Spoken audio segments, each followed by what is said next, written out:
Welcome to ABC campus. आज हम IS-12 income taxes के टॉपिक में आई कैप की ऑटम 2023 के अटैम्प्ट से एक पास्ट एग्जाम का क्वेश्चन डिस्कस कर रहे हैं। क्वेश्चन ये है कि following balances have been extracted from the statement of financial position of UL, और हमारे पास 5 आइटम्स हैं जिनकी लास्ट ईयर की और करंट ईयर की फिगर गिवन है। इसके बाद एडिशनल फॉर्मेशन है जो कि इन्हीं आइटम्स के बारे में है। फॉर एग्जांपल फर्स्ट जो एडिशनल फॉर्मेशन है वो इन्वेस्टमेंट प्रॉपर्टी के बारे में है, जो कि पहला आइटम है। दूसरा आइटम इन्वेंट्रीज का है, और फिर 3 आइटम हम और भी देख रहे हैं, इंटरेस्ट रिसीवेबल, एक्यूमुलेटेड लॉसेस और एक्रूड एक्सपेंसेस, और क्वेश्चन में इनके बारे में भी इंफॉर्मेशन अवेलेबल है। इंटरेस्ट इनकम से ही रिलेटेड इंटरेस्ट रिसीवेबल होगा, और फिर एक्रूड एक्सपेंसेस हैं, और फिर टैक्स लॉसेस की डिटेल है। इसके बाद हमें ये बताया हुआ है कि एप्लीकेबल टैक्स रेट्स क्या हैं, जिसमें 2023 एंड ऑनवर्ड्स के लिए बताया हुआ है कि इंटरेस्ट इनकम 20% और ऑल अदर इनकम 30%, और 2022 एंड बिफोर जो है वो रेट डिफरेंट थे। अब इसमें जो ये स्टैरिक लगा हुआ है ये कह रहा है कि जी 31 दिसंबर 2022 जो आपका ईयर एंड है उससे पहले ये लॉ बन चुका है, यानी मेजरमेंट के लिए ये रेट्स जो हैं वो एप्लीकेबल हैं, लेकिन फॉर 2023 एंड ऑनवर्ड्स।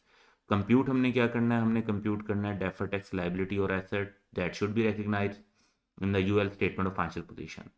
अच्छा, अब यहाँ पर ये ध्यान में रखें कि हमने कैलकुलेट तो 2022 के एंड पर करना है, लेकिन ये रेलिवेंट होते 2022 तक के रेट फॉर करंट टैक्स, और हमने क्योंकि कैलकुलेट करना है डेफर टैक्स, तो हमारे लिए जो रेलिवेंट पोर्शन होगा वो 2023 के रेट्स होंगे, और इनको हम यूज़ करेंगे जहाँ पे इंटरेस्ट से रिलेटेड जैसे रिसीवेबल है या अनअर्न्ड इंटरेस्ट होगा तो उस पर 20% रेट लगाएंगे, और बाकी सारे आइटम्स के ऊपर हम 30% का रेट लगा रहे होंगे।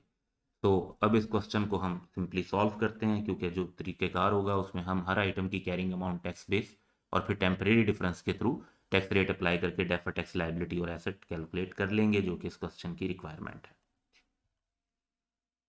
सो बेस डाटा हम अपने सामने रखेंगे जिसमें आइटम्स की जो अमाउंट है वो भी गिवन है, और जो रेट्स हमने यूज़ करने, और वो रेट्स जो हमने यूज़ करने वो ये 2023 एंड ऑनवर्ड्स के, क्योंकि डेफर टैक्स फ्यूचर के बारे में है, और मेजरमेंट की वजह से क्योंकि इनेक्ट हो चुका है ईयर एंड से पहले, तो हम इन रेट्स को यूज़ करेंगे। तो हम फॉर्मेट बना लेते हैं।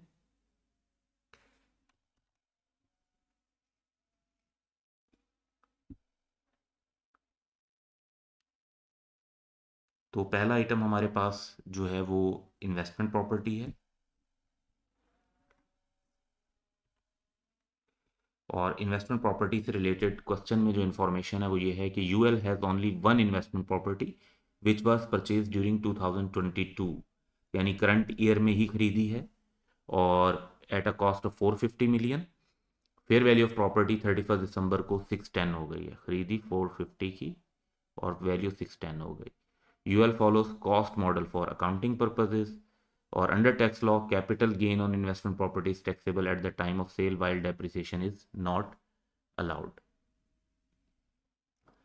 अच्छा, अब अकाउंटिंग पर्पस के लिए जो यूज़ करते हैं, कॉस्ट मॉडल यूज़ करते हैं, तो हम लिखेंगे इन्वेस्टमेंट प्रॉपर्टी। अब कॉस्ट मॉडल के मुताबिक एसेट 420 पर शो हो रहा है, तो ये इसकी कैरिंग अमाउंट है।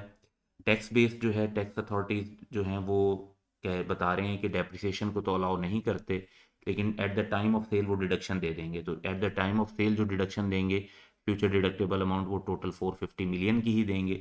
तो ऐसा एसेट जिसके फ्यूचर इकोनॉमिक बेनिफिट टैक्सेबल होते हैं उसकी कैरिंग टैक्स बेस इक्वल होती है उसकी फ्यूचर डिडक्टेबल अमाउंट के, जो कि 450 मिलियन है। और इससे हमारे पास deductible temporary difference of 30 million आएगा, जिस पे 30% का टैक्स रेट लगाएंगे, तो हमारे पास डेफर टैक्स एसेट आ जाएगा 9 मिलियन का। सेकेंड आइटम हमारे पास इन्वेंट्रीज का है।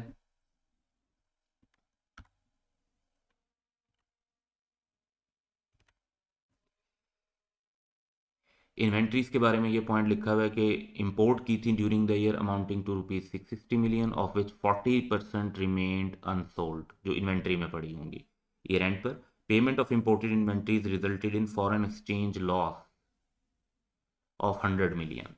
Under tax law, foreign exchange loss is considered as part of cost of inventories. हम अकाउंटिंग में जो अमूमन फॉरेन एक्सचेंज लॉस या गेन होता है उसको प्रॉफिट और लॉस में ट्रीट कर देते हैं, जबकि यहाँ पर जो टैक्स लॉ है वो उसको कॉस्ट ऑफ इन्वेंट्रीज का ही प्लस और माइनस, यानी लॉस हुआ होगा तो उन्होंने उसकी कॉस्ट में ऐड कर दिया होगा। तो अकॉर्डिंगली अब हम यहाँ पर देखते हैं कि हमारी जो वैल्यूज़ हैं वो क्या बनेंगी। सो उसमें सब हमें इन्वेंट्री को दो हिस्सों में बाइफरकेट करना पड़ेगा। जहन में रखें कि इन्वेंट्रीज टोटल तो 840 की हैं। तो इम्पोर्टेड जो इन्वेंट्री है पहले हम उसको कंसीडर करते हैं, जो कि 660 मिलियन का 40%। ये देखें, ये वैल्यू बताई हुई है।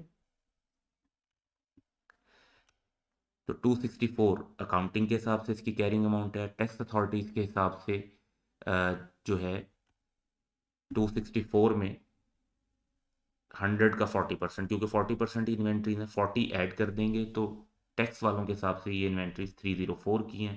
तो 40 का वही जो लॉस ऐड किया हुआ उन्होंने, उससे हमारे पास एक डिडक्टेबल टेम्परेरी डिफरेंस आएगा। 30% के रेट पर हमारा defer tax asset of 12 record हो जाएगा। अब लेकिन इन्वेंट्रीज इंपोर्टेड के अलावा वाली भी हैं, तो अदर इन्वेंट्रीज में हम 840 में से 264 जो हमने अलग ली हैं उसको माइनस कर देते हैं, तो हमारे पास 576 की अमाउंट आ जाएगी। इनके बारे में क्वेश्चन ने कुछ भी मेंशन नहीं किया, तो इनकी टैक्स बेस हम इसके इक्वली कंसीडर करेंगे और इस पर कोई टेम्परेरी डिफरेंस नहीं होगा और अकॉर्डिंगली कोई डेफर टैक्स एसेट या लाइबिलिटी अराइज नहीं होगी। इसके बाद हम अपने नेक्स्ट आइटम की तरफ चलते हैं। नेक्स्ट इंटरेस्ट इनकम का जिक्र है कि interest income for the year 2022 120 million की थी, of which 65 million was receivable, जो कि हमें नीचे इंटरेस्ट रिसीवेबल की फिगर में भी 65 शो हो रहा है। Under tax law interest income was taxable on an accrual basis in 2021, जो कि लास्ट ईयर की बात है। However with effect from 1 January 2022, यानी करंट ईयर के स्टार्ट से ही ये रिसीट बेसिस पर टैक्सेबल होने लग गई है। तो जो अमाउंट हमारी रिसीवेबल है उस पर तो इसका मतलब है कि टैक्स नहीं लगा होगा, क्योंकि रिसीट बेसिस पे टैक्स लगता है। और जितने भी ऐसे एसेट और लाइबिलिटी जो रिसीट या पेमेंट बेसिस पर टैक्स होते हैं वो उनकी टैक्स बेस ज़ीरो होती है। तो सिंपली हम इंटरेस्ट रिसीवेबल की कैरिंग अमाउंट लेंगे 65, जो कि क्वेश्चन में गिवन है।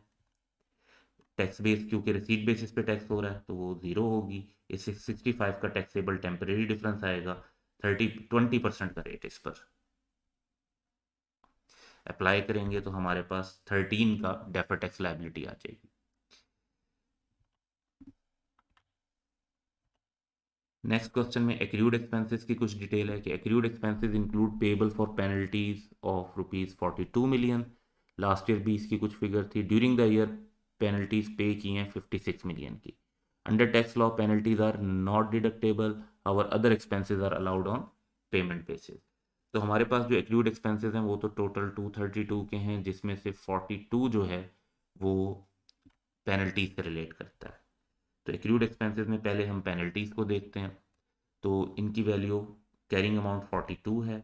अब इनकी टैक्स बेस क्या बनेगी, देखें क्योंकि ये डिडक्टेबल नहीं है तो आपकी जो इसकी अमाउंट बनेगी, लाइबिलिटीज़ में एक कॉन्सेप्ट होता है कि जी अदर देन अनअर्नड इनकम आपने जो टैक्स बेस लेनी है that is equal to carrying amount minus future deductible amount.